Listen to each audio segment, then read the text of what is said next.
Olá pessoal, tudo bem? Sejam muito bem-vindos a mais um vídeo do nosso programa e hoje nós vamos conversar sobre como funciona a sua mente.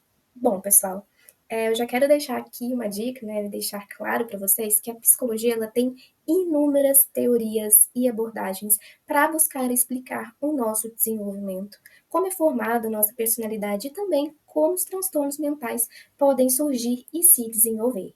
O nosso trabalho aqui, durante todo o nosso programa, está baseado na abordagem cognitiva.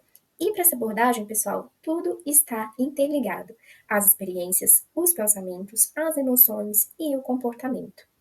Bom, as experiências de vida são as situações pelas quais você passou e vivenciou desde a sua infância, adolescência, até chegar à sua idade atual. E essas experiências de vida elas são importantes porque elas vão influenciar os seus pensamentos.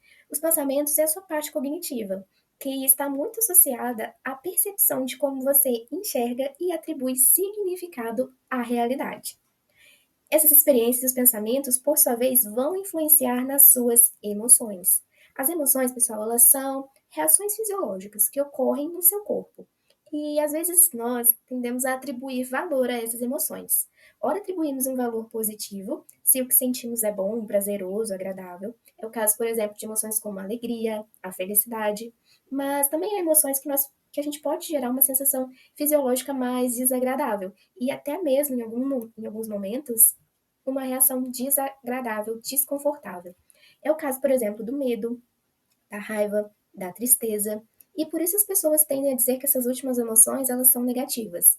E por isso também muitos evitam ao máximo experienciar essas emoções como o medo, a ansiedade ou então a raiva. Mas vocês vão aprender no módulo 5 que as emoções elas não são boas ou ruins, mas todas possuem importantes funções e papéis na nossa vida. Ademais, pessoal, uma boa gestão emocional é inclusive um fator de proteção para a sua saúde mental, ou seja, a gestão emocional ela contribui para evitar o seu adoecimento mental. Por fim, pessoal, as nossas vivências, nossos pensamentos e nossas emoções vão desencadear comportamentos, ou seja, respostas, ações, atitudes. Você pode, diante de uma situação, reagir automaticamente ou então refletir e agir de uma determinada maneira, de forma algumas vezes mais adaptativa, mais efetiva para lidar com as situações, e em outros momentos emitir comportamentos mais desadaptativos, mais até desproporcionais. Então, pessoal, a abordagem cognitiva, que a gente também chama de terapia cognitivo-comportamental, ou apelidando, né, TCC, ela se baseia no conceito de que pensamentos, sentimentos, sensações físicas, emoções e comportamentos estão interconectados. Contudo, o principal a ser trabalhado não é o evento em si, ou seja, o que está acontecendo na sua vida, mas sim a forma como você está percebendo, interagindo e atribuindo significado ao que aconteceu ou ao que está acontecendo. Ou seja, o mais importante é a forma como cada pessoa interpreta e dá sentido às experiências de vida.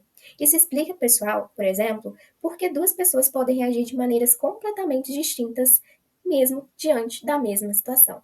Então, vamos supor, por exemplo, para exemplificar, que você é um calouro, que você recém chegou na UF e que você interpreta esse momento da melhor forma possível. Você enxerga a universidade como a realização de um sonho, você vê a entrada na universidade como um mundo inteiro que se abriu de oportunidades e você quer participar de tudo, você quer conhecer todos os professores, participar de vários projetos, interagir com as pessoas, fazer amigos, aproveitar ao máximo cada experiência para crescer e se desenvolver. Bom, é óbvio que quando surgirem algumas adversidades acadêmicas, que é comum de acontecer, você provavelmente, por ter essa visão e essa interpretação da realidade, você vai encarar essas adversidades mais como desafios para superar e até vê-las como uma chance de crescer e de desenvolver. Mas, por exemplo, pessoal, vamos supor agora que você tem um amigo que está sentado ao seu lado e ele enxerga esse momento, essa entrada na faculdade como muito desafiador. Para ele, pode ser um pouco difícil de se adaptar. Ele está achando, interpretando as matérias como sendo muito exigentes, complexas, e além disso, ele também está tendo dificuldade para interagir, para fazer novas amizades. A universidade, para ele, portanto, pode estar sendo interpretada como um momento desafiador. E ele pode estar se sentindo incapaz, ele pode estar tendo pensamentos como de que ele não vai dar conta, e ele começa a refletir se ele fez a escolha certa. E às vezes ele pode até mesmo estar começando a sentir uma certa angústia, uma ansiedade ou uma tristeza. Então, pessoal, a forma como a gente interpreta as situações e dá significado a elas vai dar sentido para as experiências de vida que a gente vivencia. Então, resumindo, esse modelo de como nós funcionamos, de como a nossa mente funciona. Algo acontece, uma determinada situação ou evento de vida, nós emitimos um pensamento, ou seja, é o que você pensa. Esse pensamento desencadeia uma emoção, é o que você sente. E, por fim, nós emitimos algum comportamento, ou seja, o comportamento é o que você faz. E esse ciclo, pessoal, ele não ocorre em um único sentido. Na verdade, cada um desses 4 elementos, eles podem interagir entre si e em todas as direções, ou seja, cada um pode influenciar o outro. E a abordagem cognitiva, pessoal, ela vai buscar identificar o padrão em cada indivíduo dessas relações entre esses 4 elementos. O conteúdo dos seus pensamentos, a forma como o indivíduo gerencia suas emoções e como ele reage, ou seja, seus comportamentos e suas atitudes. E vocês podem começar a refletir, a ter uma consciência maior de que alguns desses padrões podem ser disfuncionais, ou seja, podem gerar sofrimento e, portanto, podem ser objeto de mudança. Mas por que então a gente interpreta de maneiras tão diferentes a mesma situação? Na verdade, a nossa interpretação, ela ocorre por causa das nossas crenças. Essa interpretação é feita por nossas crenças. As crenças são as nossas lentes de contato que usamos para ver o mundo. As crenças, elas são organizadas em estruturas que vão facilitar o nosso processamento de informação, vão filtrar a informação do meio e vão dar significado às experiências de vida que nós temos. E essas crenças, pessoal, elas vão sendo formadas conforme a gente vai tendo as experiências de vida, conforme as situações que a gente vai experienciando na nossa criação, no convívio com a nossa família, no meio social, no meio escolar, no meio acadêmico, nas nossas relações e interações com amigos, com vizinhos, com a nossa comunidade. Então, a gente vai processando essas informações, vai filtrando e vai atribuindo significado àquilo que a gente está vendo, àquilo que a gente está sentindo, para assim a gente buscar organizar e começar a estruturar um mundo em que faça sentido para a gente. Então, desde que somos crianças, essas crenças elas vão começando a serem formadas. E nós podemos ter, pessoal, tanto crenças positivas quanto crenças negativas. Essas lentes de contato, essas crenças, elas podem ser sobre nós mesmos, sobre as outras pessoas, sobre o mundo e sobre o futuro. E cada indivíduo possui um conjunto de crenças que é desenvolvido ao longo da vida. Então, nós podemos ter crenças positivas ou negativas a nosso próprio respeito. Se você tem uma boa autoestima, provavelmente você vai ter uma crença de que você é uma pessoa capaz, você vai ter uma autoconfiança maior, você vai ter um senso de autoeficácia pessoal maior. Já pessoas que possuem uma crença negativa a seu próprio respeito são pessoas que às vezes são mais inseguras, ou então que se sentem desamparadas, que se sentem incapazes de realizar uma determinada tarefa por ver e se enxergar como não sendo competente o bastante para lidar com esse desafio. Crenças sobre as pessoas, sobre os outros. Se você ao longo da sua vida você desenvolveu bons relacionamentos, relacionamentos de qualidade, provavelmente você é uma pessoa que tem facilidade para fazer amigos, você enxerga as pessoas com confiança. Mas, por exemplo, se você é uma pessoa ou conhece alguém que ao longo da vida desenvolveu relações e às vezes situações, por exemplo, às vezes de violência ou de abuso, essas pessoas podem enxergar nos outros, ver as pessoas com um olhar mais de desconfiança. E nós, por fim, temos crenças também sobre o mundo e sobre o futuro. A depender das lentes que você usa, você pode enxergar o mundo e o futuro com esperança e expectativa, ou ver o mundo como um lugar incerto, confuso, instável, ameaçador, ou então o futuro como sendo bem negativo. Então, pessoal, essas crenças, elas são as nossas lentes de contato. Por meio delas, a gente enxerga o mundo de uma determinada maneira.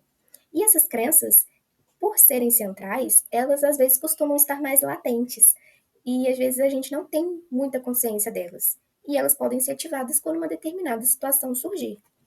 Nós temos, além dessas crenças centrais, que são mais afirmações mais profundas e mais duradouras, nós temos as crenças intermediárias e nós, por fim, temos os nossos pensamentos, que são nível mais superficial. As crenças intermediárias são regras, são atitudes que vão influenciar diretamente o nosso comportamento em uma determinada situação. Então, por exemplo, se você é uma pessoa muito ansiosa e você tem que apresentar um seminário e você tem uma crença de insegurança ou de incapacidade, para evitar pensamentos ou previsões negativas, como por exemplo, ai, vai dar tudo errado, eu não vou conseguir me preparar a tempo, eu vou gaguejar, eu vou receber uma nota ruim, eu vou ser reprovado nessa disciplina.